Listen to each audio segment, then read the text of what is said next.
Bonjour à tous. Nous proposons de continuer cette matinée avec des témoignages. On se rend bien compte que les enjeux RSE impactent et bousculent les modèles d'entreprise. On va continuer à échanger et voir que c'est vrai également dans la mode. L'industrie de la mode est aujourd'hui la deuxième activité la plus polluante au monde, avec un rythme de renouvellement des produits qui s'est accéléré, puisque nous achetons 2 fois plus de vêtements qu'il y a 20 ans et nous les gardons 2 fois moins longtemps. Je m'appelle Marie Andro, je dirige l'agence de communication corporate B-Side, partenaire de cette deuxième édition et membre de dirigeants responsables de l'Ouest. Je vous invite aussi à suivre des chantiers qui vont être lancés via DRO. Je suis heureuse d'animer cette conférence avec Clémence Cornet. Vous êtes directrice marketing de l'atelier Bocage du groupe ERAM. Alors l'atelier Bocage, c'est un chiffre d'affaires de 55 millions d'euros avec 350 salariés et un réseau de 120 boutiques. Le groupe ERAM s'est engagé dans une démarche globale RSE Change for Good il y a quelques années maintenant. Ça commence vraiment. Et puis il y a une volonté de relocalisation aussi sur le siège à Saint-Pierre-Mont-Limard en Maine-et-Loire. Vous avez depuis peu des bureaux sur l'île de Nantes. Et puis nous comptons également Christophe Gautelin. Vous conseil en développement durable et RSE. Et vous accompagnez, vous travaillez notamment pour l'AFNOR et les artisans du changement. Voilà. Alors, avant de commencer, un point important pour vous permettre de poser des questions tout au long de l'atelier. On va échanger pendant une demi-heure, d'abord avec Clémence et puis avec le regard expert de Christophe. Pendant tout cet atelier, vous pouvez poser vos questions au fil de l'eau sur Internet. Pour ça, vous n'avez pas besoin de télécharger une appli. Vous avez juste à vous connecter sur evals.fr. Evals, E-V-A-L-S.fr. Vous arriverez alors sur un écran qui va vous demander un code. Ce code, vous l'avez, c'est SC19, comme Social Change, SC19, et là, vous allez pouvoir poser vos questions. Et en toute fin de séquence, nous allons pouvoir traiter et répondre à ces questions. D'accord ? Vous les posez de façon anonyme, donc n'hésitez pas, ça permettra vraiment d'échanger et d'avoir des retours aussi de votre part sur ces questions. Je propose de commencer, Clémence, avec la genèse du projet que vous allez nous présenter. Comment l'évolution, la transformation de Bocage, de son modèle, c'est né comment et pour répondre à quelles attentes clientes notamment? Donc, bonjour à tous, donc, je suis Clémence Cornet pour les derniers arrivants. Je suis la directrice marketing de la marque Bocage, qui est une marque du groupe ERAM, un groupe assez important, un gros employeur de la région, qui fait partie des derniers, des Mohicans, à être encore des fabricants, à fabriquer encore en France et à être une entreprise encore 100% familiale. Donc ça, je tiens à le dire.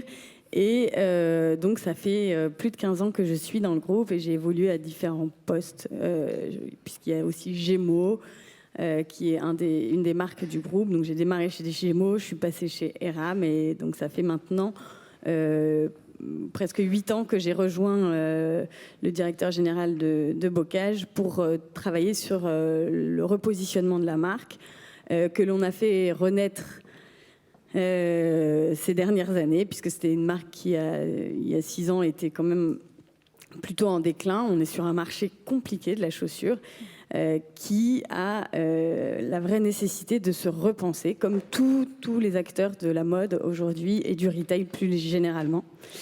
Et nous avons donc pris ce virage il y a maintenant 2 ans, où nous avons vraiment repensé comment est-ce que nous pourrions répondre à ces nouveaux défis qui étaient déjà le premier qui nous a alertés était la déconsommation qu'on a pu constater déjà depuis 2 ans avec vraiment une évolution des consommatrices et des consommateurs qui en avaient marre de la fast fashion, qui avaient des vraies attentes et des vraies mutations de consommation. Elles attendaient des marques, de nouvelles choses, des marques qui s'engagent, qui leur soient utiles et avec un vrai ras-le-bol de la fast fashion.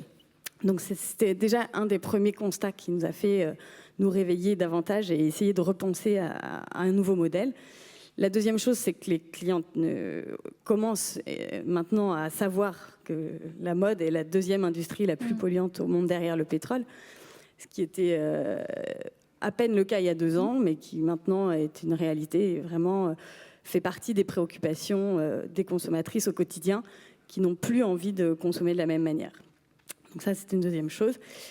La baisse des ventes et puis cette nécessité de trouver une alternative de consommation qui donc réponde à tous ces défis, de comment proposer une alternative qui permette à nos consommatrices de continuer à jouer avec la mode, puisque c'était vraiment une de nos c'est une de nos missions premières et c'est ce pourquoi la marque Bocage a toujours existé, c'est de pouvoir offrir du plaisir, pouvoir se faire plaisir en jouant avec la mode, en se sentant belle, mais voilà, avec cette ambition de mieux consommer et tout en proposant un modèle rentable. De façon plus responsable, hein, puisque cet atelier, effectivement, on est sur la consommation plus responsable. Donc, on peut encore se faire plaisir et s'offrir une paire de chaussures, mais avec effectivement un impact qui est moindre. C'était tout l'enjeu de la réflexion. Avec en parallèle une autre motivation de départ, puisqu'on a été financé en partie par l'ADEME, qui nous a demandé de réfléchir à comment rallonger la durée de vie des produits. Donc voilà, tout ça a été un petit peu la genèse de la réflexion il y a 2 ans. Question existentielle, question de réalité économique aussi, hein, parce que vous êtes sur un secteur qui est très concurrentiel et il faut pouvoir aussi exister sur ce marché et donc prendre des risques. Est-ce que vous pouvez nous expliquer ce concept inédit, hein? Je pense que j'imagine beaucoup d'entre nous en avons entendu parler parce qu'effectivement il y avait une nouveauté. Est-ce que vous pouvez nous expliquer ce nouveau modèle? En quoi ça consiste? Quelle est cette transformation?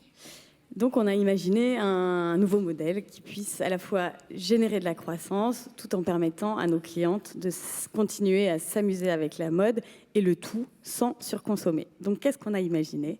On a imaginé l'atelier Bocage. L'atelier Bocage, c'est quoi? C'est un abonnement qui permet pour 34 € par mois l'hiver et 29 € par mois l'été d'avoir accès à la totalité de la collection de chaussures Bocage et avec la possibilité donc d'avoir l'usage d'une paire et non plus la possession en la renouvelant tous les 2 mois.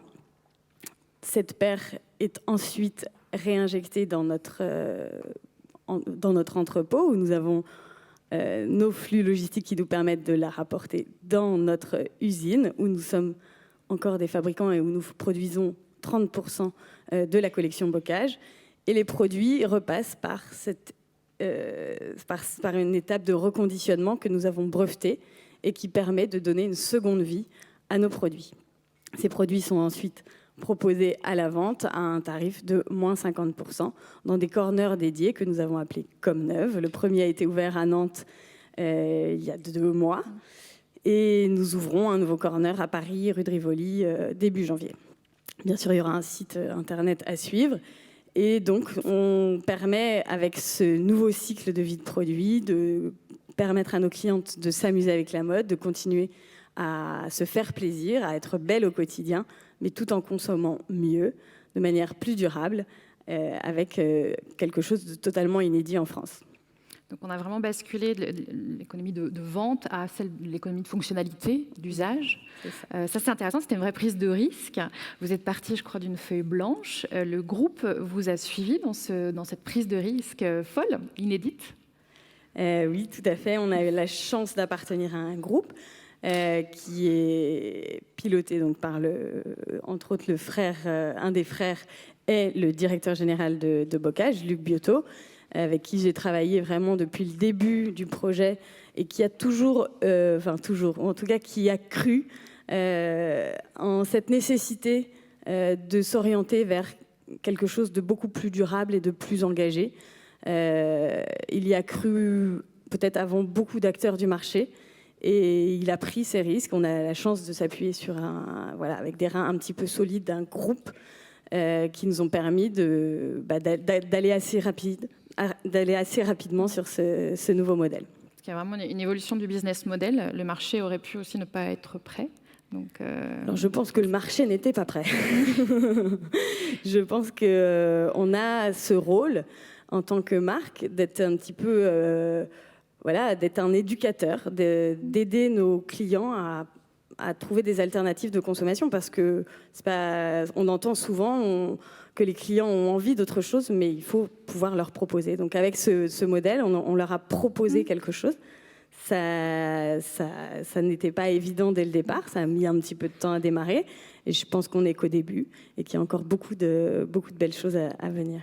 Et vous avez dû être agile, être en mouvement, aussi à l'écoute justement de vos clients pour faire évoluer le modèle un peu en marchant, quoi, avec une évolution en termes de prix. Il y a plusieurs choses que vous nous avez expliquées. Tout à fait, parce qu'il y a un an, juste un an, nous avons lancé une offre en expérimentation. Puisqu'aujourd'hui, je vous dis qu'on est à 34 € par mois l'hiver et 29 € l'été. Mais lorsqu'on l'a lancé il y a un an, on l'a lancé dans 6 boutiques en expérimentation auprès d'à peine 50 clientes qui ont bien voulu s'abonner, qui étaient plutôt réticentes donc, puisque c'était quand même une petite cible. Mais grâce à cette expérimentation, on a énormément appris. Donc, on avait démarré avec une offre qui était avec un catalogue assez court, avec une offre qui était 100% made in France, donc les 30% de notre collection que l'on fabrique en France, en pensant que ça allait être un vecteur supplémentaire d'attractivité. On était à 39 € parce que voilà, le business plan qu'on avait construit nous permet, même si c'était des projections, on avait démarré avec une offre à 39 € par mois. Sur donc 30% de la collection et avec une offre 100% digitale, puisqu'on est sur des récurrences d'abonnement qui ne nous permettaient pas de directement en boutique pouvoir offrir ce service pour des raisons techniques, entre autres de paiement et de récurrence d'achat. On ne sait pas faire quand il n'y a pas d'action vraiment de caisse. Voilà, c'est des choses qu'on ne sait pas faire dans nos boutiques. Donc on était sur du 100% digital avec une offre à 39 €, une collection un petit peu courte. Et grâce à ces 50 clients, on a énormément appris. Et on a pu lancer, donc 6 mois plus tard, sur la saison été, là, en avril 2019, on a pu élargir à 36 boutiques avec une offre qui avait été entièrement repensée. Donc à savoir, on avait, suite aux apprentissages, et grâce à notamment une étude d'Audencia qui nous avait bien permis d'avancer sur la compréhension des attentes des clientes. On a donc élargi à la totalité de la collection, puisque c'était une vraie attente des clientes. Elles voulaient bien participer au projet, mais elles avaient une vraie attente de choix, avec une offre plus accessible, qu'on a donc basculé à 29 € l'été et 34 € l'hiver, parce qu'on s'est rendu compte que la cliente était plus jeune. Cette population de femmes qui ne sont pas dans la possession, qui sont plus dans l'usage, c'est vraiment une cible plus jeune qui ne consomme maintenant que comme ça. Enfin, c'est son quotidien et c'est comme ça qu'elle aime, consommer. Donc elle est beaucoup plus en affinité avec ce mode de consommation-là. Et elle n'a pas pour autant un budget qui lui permet. Donc on a baissé le prix de l'offre. Et puis on a repensé également toute une partie du wording, puisqu'on avait au départ annoncé aux clientes qu'on leur proposait de s'abonner à une nouvelle offre de chaussures avec le choix la possibilité de changer tous les 2 mois. Et en fait, l'abonnement, dans tout ce qu'on a pu exprimer dans nos communications, n'a pas du tout été bien perçu. Et à partir du moment où on a changé le wording vers « louez vos chaussures », n'achetez plus vos chaussures, louez-les, tout de suite, la compréhension du sujet a été complètement différente. Donc voilà, c'est des choses qui nous ont permis de vraiment apprendre en marchant. Et je vous passe toutes les améliorations sur le parcours client, sur l'outil digital que nous avions développé, où nous avons ajouté énormément d'explications, de vidéos explicatives sur que devient ma paire, voilà, on a eu besoin d'expliquer davantage puisque la cliente avait vraiment ce besoin-là. Et enfin, le dernier point, presque le plus important, c'est que nous avons pour embarquer toutes les équipes sur ce projet, donner la possibilité à nos magasins de recruter de nouvelles abonnés en boutique. Et ça a été un accélérateur très important puisque voilà, ça nous a permis de recruter la moitié de nos abonnés directement en boutique. Parce qu'il y a eu une petite révolution quand même en interne, notamment au niveau des conseillères de vente en boutique, qui ont vu leur métier évoluer de façon un peu radicale, hein. Et pas que d'ailleurs. Est-ce que vous pouvez nous expliquer un petit peu les impacts en interne et l'accompagnement qui a été fait au niveau des organisations? Donc effectivement, il y a eu une vraie révolution au niveau des boutiques, puisque on a demandé à nos conseillères de vente de passer de ce statut de conseillère de vente à conseillère en style. Donc on a développé tout un programme de formation, puisque le principe même de ce nouveau modèle est basé sur le plaisir de pouvoir changer et de pouvoir être belle toute l'année, mais justement en valorisant cette compétence qu'ont nos conseillères en boutique, en leur donnant ce rôle de conseillère en style qui permet vraiment de donner du crédit à tout notre modèle. Et elles deviennent vraiment utiles auprès de nos clientes puisqu'elles leur donnent des conseils en style, des conseils en look, avec quoi je le mets, comment je le porte. Et c'était une vraie valeur ajoutée pour nous dans le concept. Donc on les a formées. On continue de les former au quotidien pour qu'elles aient vraiment cette crédibilité auprès de nos clientes et c'est une vraie valeur ajoutée, un vrai atout. Donc ça, c'était une des grosses évolutions sur le statut des conseillères. Et puis, au niveau de nos usines, la manufacture, on a dû vraiment aussi développer de nouvelles compétences sur cette partie reconditionnement. Donc un nouveau métier, ce ne sont plus des fabricants, mais pour une partie de l'activité, qui peut-être sera une nouvelle activité à 100% prochainement, mais pour le moment qui est au démarrage. Donc avec cette casquette de cordonnier, de haute cordonnerie, comme j'aime l'appeler, et non plus de fabricant. Et au-delà, service informatique, service logistique, tout a été mis en mouvement. Exactement, on y est encore, parce que tout n'est pas totalement abouti. Il y a beaucoup d'évolutions de process, métiers à mettre en place. Il y a beaucoup de choses qu'on fait manuellement. On est obligé, pour être agile, de faire les choses de manière un petit peu temporaire. Donc voilà, il y a des gros sujets qui sont digitaux, qui sont logistiques, informatiques, et sur lesquels on travaille au quotidien avec une vraie envie. Et c'est vrai que les premiers résultats de performance nous permettent d'avoir un vrai levier pour accélérer sur ces sujets. Alors, le bilan, c'est un projet qui est encore assez jeune, hein, mais un premier bilan qu'on peut peut-être dresser. Alors d'abord, en termes de retombées médiatiques, enfin, c'est assez, je pense qu'on en a tous entendu parler. J'espère. Maintenant, c'est fait. Vous avez été très sollicité par les médias. Oui, alors quand on l'a lancé, on a été un peu surpris. Effectivement, on a été sollicité par toutes les chaînes de télé. On a fait la une de tous les journaux, du locaux en tout cas. Et puis, on a été présent dans beaucoup de supports. C'est vrai qu'on ne s'attendait pas à ça. Ça a été une belle surprise. Et puis, ce qui a vraiment accéléré, c'était la diffusion de Capital. Donc, on a eu un reportage sur Capital fin septembre qui en un mois nous a permis de doubler les abonnements, puisque je ne l'ai pas dit, mais aujourd'hui, on est à 1222 abonnés en un an. Enfin, voilà, sachant qu'on a démarré avec peu de magasins. Aujourd'hui, on propose le service dans 50 boutiques en France sur notre réseau de 120. Et c'est une croissance qui s'est extrêmement accélérée sur ces dernières semaines. Et c'est assez... c'est au-delà de nos espérances. On ne pensait pas avoir de telles retombées médiatiques. Vous l'avez un petit peu évoqué aussi, évolution aussi de la clientèle qui s'est élargie, qui s'est un peu rajeunie aussi. Oui, tout à fait. Pour nous, c'est vrai que ça répond à beaucoup d'attentes, puisque on a rajeuni notre clientèle on a non seulement développé notre clientèle, parce qu'on a vraiment attiré une nouvelle clientèle plus jeune et qui nous permet de la fidéliser. Donc c'est vraiment un vrai atout pour la marque. Et puis l'outil industriel aussi qui s'est redynamisé. Donc quelque part un défi écologique, économique qui pour l'instant montre des premières preuves positives, quoi. Oui, alors vu qu'on avance en marchant, il y a beaucoup de choses qu'on découvre au fur et à mesure. Et notamment, l'objectif qu'on s'était fixé sur cette première année était d'avoir 1000 abonnés fin décembre. Donc on est déjà à 1222, donc je pense qu'on devrait être au moins à 1500 abonnés d'ici fin décembre, avec une projection qui était d'être à l'équilibre d'ici 2 ans.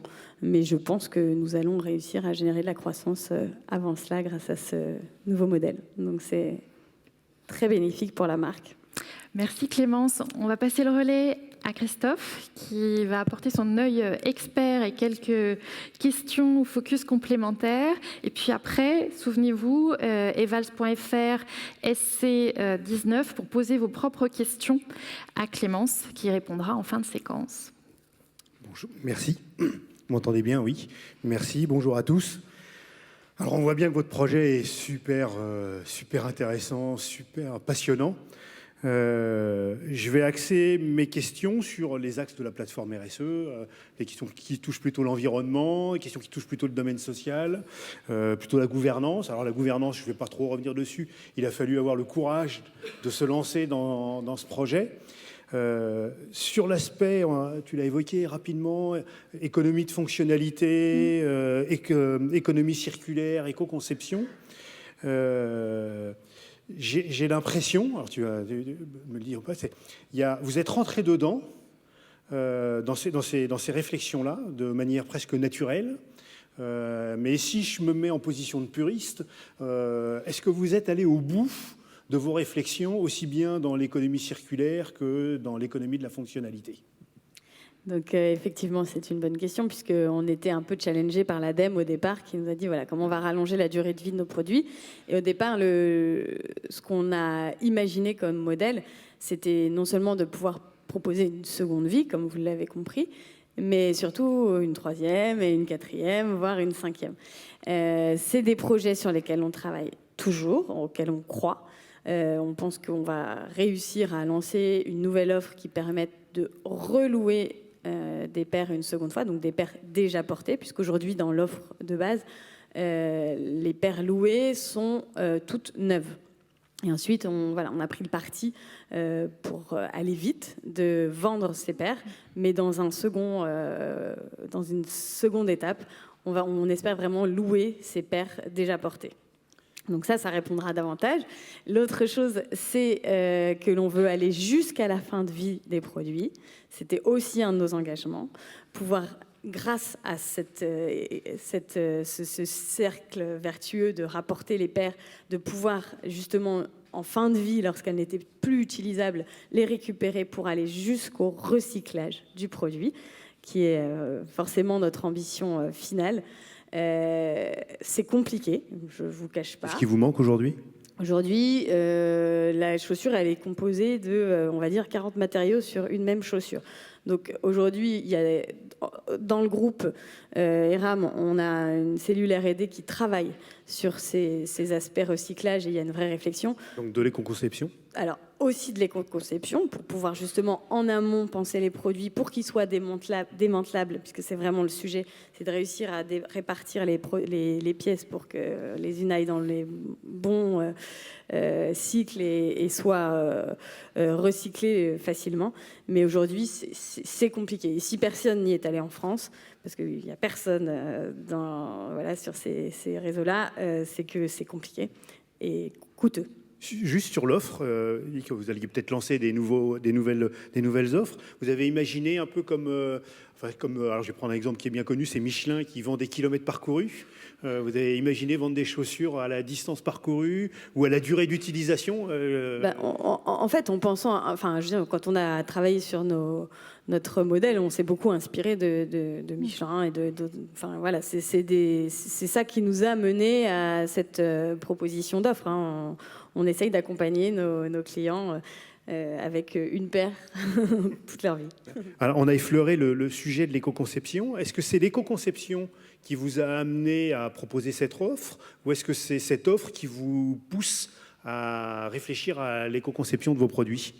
Bon, l'éco-conception, c'est un sujet. On sait tous qu'il faut qu'on améliore la fabrication de nos produits, mais c'est un sujet sur lequel, et c'est ce pourquoi on a pu aller vite sur cette nouvelle offre, c'est qu'on a toujours été reconnu pour la qualité de nos chaussures chez Bocage. On a vraiment un niveau de qualité assez qui nous permet de pouvoir offrir plusieurs vies aux produits.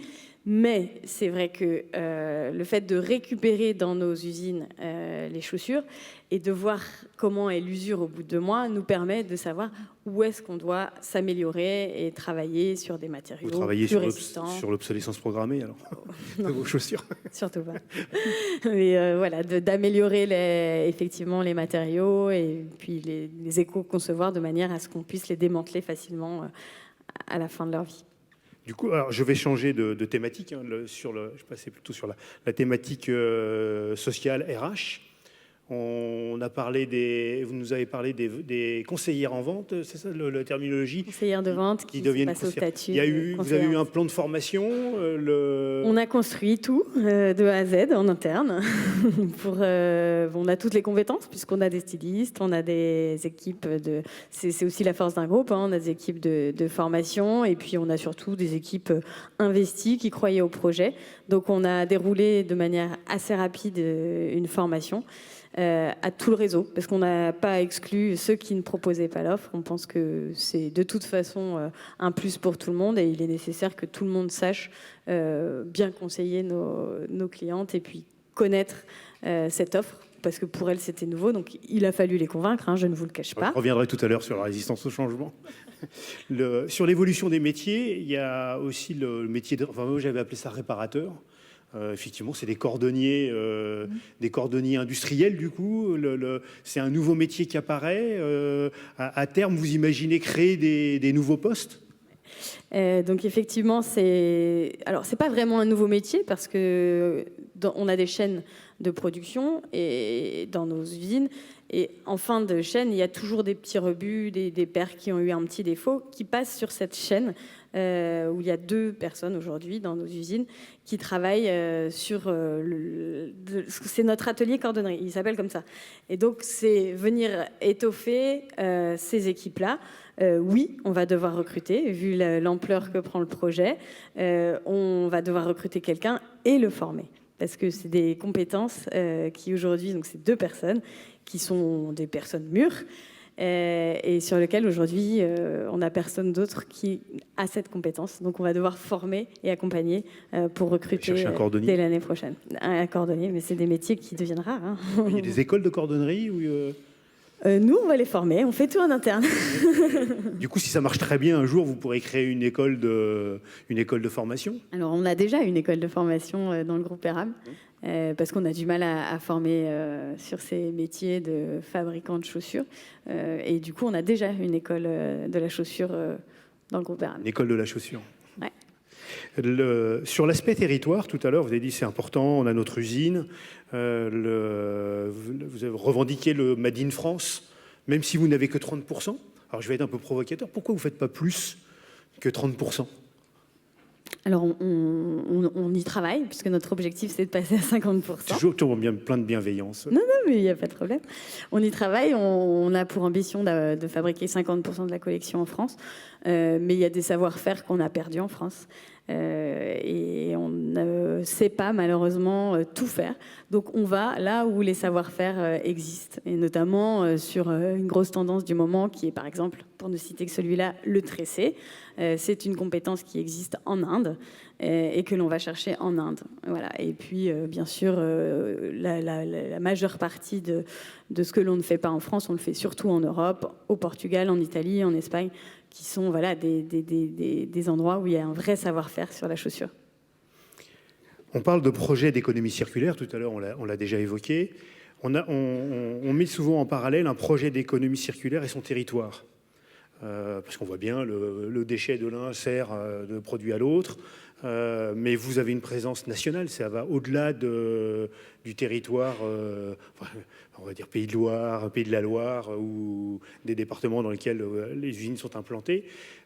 Comment vous gérez cette notion de territoire à la fois très très local, là où il y a l'usine, et le réseau boutique français, voire européen?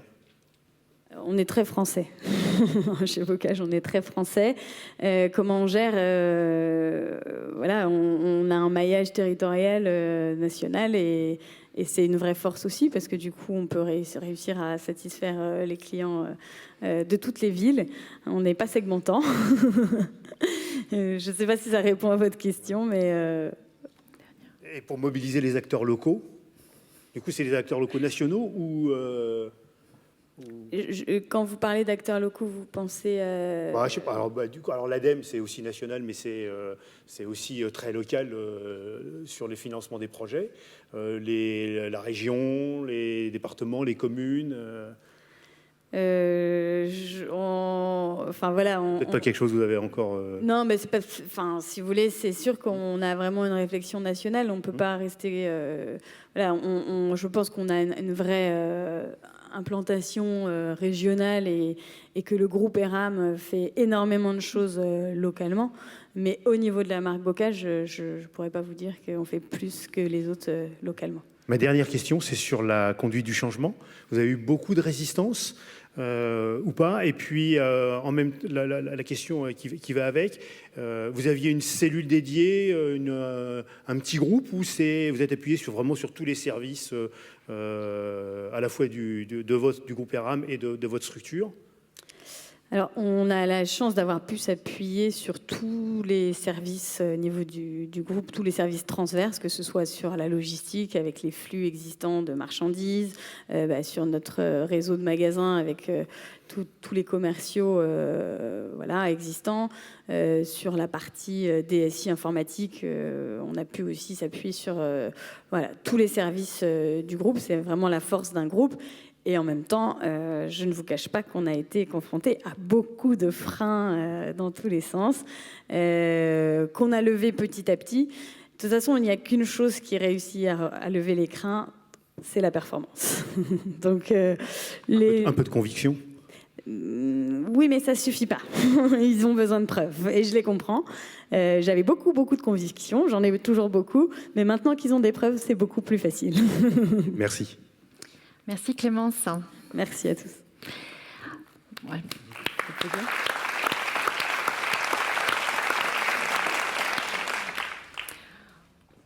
On vous propose de passer au temps des questions. Alors vous savez, c'est evals.fr SC19 et on va pouvoir prendre les premières questions. Alors la première, le modèle d'abonnement ne pousse-t-il pas à la surconsommation ? Forcément, je m'attendais à cette question. C'est une vraie question. Donc, vous imaginez que lorsqu'on a lancé l'offre et que l'ADEME continue à nous suivre sur le projet, c'était une vraie question de leur part. Donc, on a été assez challengés sur cette question-là. Donc, on a fait plusieurs questionnaires pour essayer de comprendre justement nos abonnés, comment est-ce qu'elles vivaient cette expérience-là. Et en fait, on se rend compte que non seulement ça ne les fait pas surconsommer, mais surtout ça leur fait mieux soigner. Enfin, elles apportent un vrai soin à leurs chaussures au quotidien. Donc, en fait, elles allongent vraiment elles nous aident à allonger la durée de vie de nos produits. Et puis, il faut savoir que voilà, une cliente française en moyenne consomme 6 paires de chaussures par an. Et bien là, en fait, avec notre modèle, on lui permet d'avoir la possibilité, en changeant tous les 2 mois, d'avoir 6 paires, mais en consommant que 3 paires. Donc, notre ambition à terme sur le projet, c'était vraiment d'aller vers moins de production, moins de consommation pour moins de production. C'est vraiment notre ambition.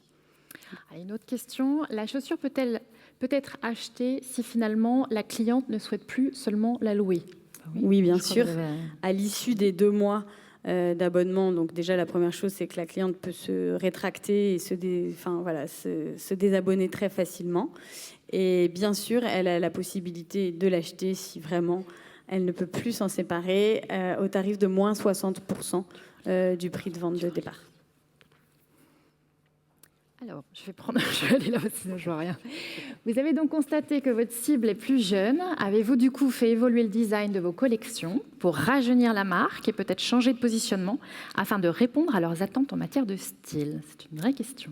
Ouais, c'est intéressant. Et Marion, tu me l'avais posé aussi. Je pense que on a une largeur d'offres qui nous permet de répondre à beaucoup de clientes.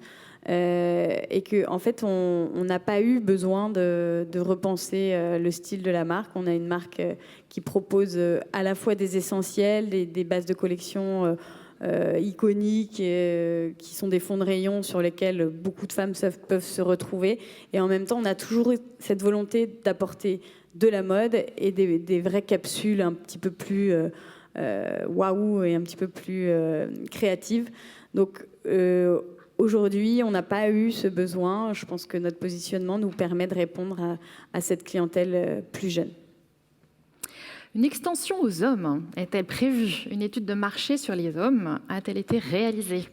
Oui, c'est très femme, oui, hein. On a réalisé des études sur les hommes. Mais ce qui est assez intéressant, c'est qu'en fait, les études sont compliquées. On est plus dans une démarche où en fait, on va proposer des choses. Parce que quand on demande aux gens ce qu'ils veulent, c'est pas si simple que ça. Ils ont du mal à se projeter. C'est pas un reproche, mais c'est que c'est difficile de se projeter et que c'est plutôt l'expérimentation qui permet de savoir, de valider si un modèle fonctionne et de le faire évoluer. Donc on est plutôt dans cette démarche-là. Les études, on en a des études sur le marché de l'homme. On connaît ses attentes. Voilà. C'est 30% de notre clientèle, donc on les connaît aussi bien. Mais on est surtout sur effectivement une proposition de nouveaux services qui permettent de mieux consommer pour les hommes, qui sera différent de l'atelier bocage parce que les hommes attendent des choses différentes. Ils attendent beaucoup moins de mode, mais par contre, ils attendent effectivement du confort, de la durabilité, de la réparabilité. Voilà. Donc, on est en plein workshop en ce moment sur une nouvelle offre qui devrait voir le jour pour les hommes. Fin d'année, c'est un peu ambitieux, mais début d'année 2020. Les sacs à main. Pourquoi ne pas ouvrir ce concept aux sacs à main? Eh bien, c'est une très bonne question et nous avons effectivement eu beaucoup de demandes. Donc, il est fort probable que nous élargissions le catalogue de chaussures au sac pour pouvoir également avoir l'usage d'un sac et non plus la possession. Et alors, avant de passer à cette question, est-ce que la succession d'offres, comme ça, vous risquez pas de vous perdre ou de... Alors, ou est-ce que c'est la même dynamique? Je pense qu'on est tout à fait sur la même démarche de se dire je veux jouer avec la mode, mais je veux consommer moins et mieux. Donc voilà, nous on répond aux attentes de nos consommatrices et on les aide à avoir des nouveaux leviers. Les produits sont-ils conçus différemment pour être réparés plus facilement?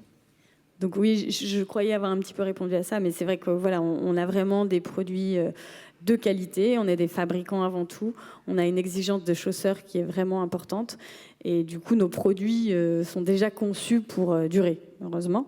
Donc pour être réparés plus facilement, il y a effectivement des choses qu'on est en train de mettre en place pour simplifier en fait le travail de reconditionnement plutôt dans un premier temps, et puis à terme surtout de penser à les fabriquer de manière éco-conçue pour mieux les démanteler derrière. Donc oui, on y travaille.